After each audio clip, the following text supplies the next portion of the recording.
Gusto niyo rin po ba kumita online? Kumusta po sa mga kababayan natin dyan? Ako po si Marichu, ako po ay caregiver for 15 years dito po sa Michigan, USA.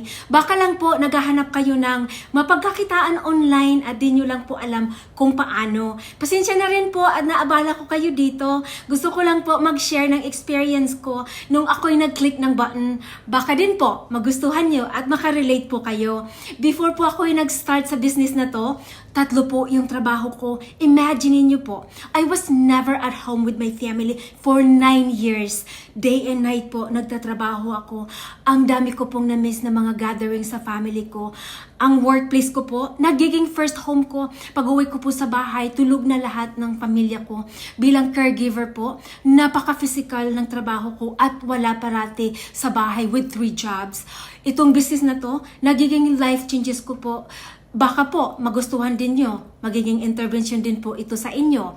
Itong business na to, flexible and portable po. Pwede nyong i-travel or pwede nyo pong gawin sa bahay. Kagaya ko po, nagkakamping po kami ng family ko.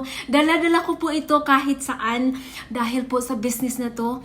My life and my family's life has changed po for a better. Click nyo lang po ang button baka po para din po ito sa inyo. Ang pag-sign up naman po, hindi ibig sabihin na nag-join po kayo sa business.